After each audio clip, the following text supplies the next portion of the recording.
बाबा तेरी सोच पे पैरा जाएंगे ठोक के जॉर्ज की टक्कर में बाबा साहब का अपमान नहीं सहेंगे, नहीं बाबा सहेंगे, साहब जी का अपमान नहीं सहेंगे, नहीं बाबा सहेंगे, साहब जी का अपमान नहीं सहेंगे, नहीं बाबा साहब सहेंगे, जी का अपमान नहीं सहेंगे, नहीं अमित सहेंगे। शाह जी इस्तीफा दे, इस्तीफा दे, इस्तीफा दे, अमित शाह जी इस्तीफा दे, इस्तीफा दे, इस्तीफा दे। अमित शाह जी माफी मांगे, माफी मांगे, माफी मांगे, अमित शाह जी माफी मांगे, माफी मांगे, माफी मांगे। बाबा साहब भीमराव अम्बेडकर का अपमान नहीं सहेंगे, नहीं सहेंगे, बाबा साहब भीमराव जी का अपमान नहीं सहेंगे, नहीं अमित सहेंगे। शाह जी माफी मांगे। माफी मांगे, माफी मांगे। जैसा कि हमारे honourable home minister of India Amit Shah ji ने पार्लियामेंट के फ्लोर पर ऐसी भद्दी भाषा में बाबा साहब भीमराव अंबेडकर, जो कि ना के सिर्फ भारत रत्न हैं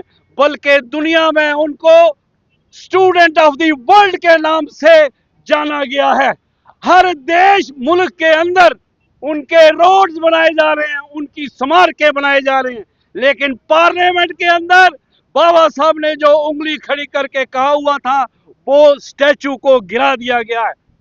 ये बहुजन समाज अमित शाह की उस इंसल्टिंग टिप्पणी पर जो बाबा साहब के लिए उन्होंने पार्लियामेंट के फ्लोर पर कही है बहुत गंभीर है।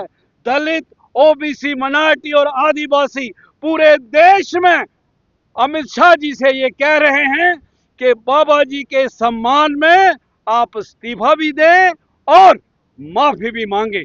अगर वो इस्तीफा नहीं देते या माफी नहीं मांगते तो ये रोष जो है ये गलियों तक जाएगा, जैसे आज अंबेडकर चौक जम्मू में भी हुआ है। हमें कुछ लेना देना नहीं है। भारतीय जनता पार्टी को जो कॉन्स्टिट्यूशन ऑफ इंडिया की रखवाली के लिए बनाया गया है ये पूरे के पूरे उस पर नहीं उतरे। ये आज से नहीं, अमित शाह की दिल की बात उनके मुंह पर आई है। जैसे 12 दिसंबर 1949 को आरएसएस और हिंदू संगठनों ने कॉन्स्टिट्यूशन ऑफ इंडिया को भी जलाया और साथ में बाबा साहब के पोर्ट्रेट को भी जलाया। ऐसा ही नहीं, भारतीय जनता पार्टी के जो मंत्री हैं, जो एडवाइजर थे पीछे, उन्होंने भी कॉन्स्टिट्यूशन बदलने की बात की। हेगड़े जी हैं उन्होंने भी कॉन्स्टिट्यूशन बदलने की बात की। प्राइम मिनिस्टर ने उनको कोई ऐसी बात नहीं की कि भारतीय संविधान के खिलाफ नहीं बोलना।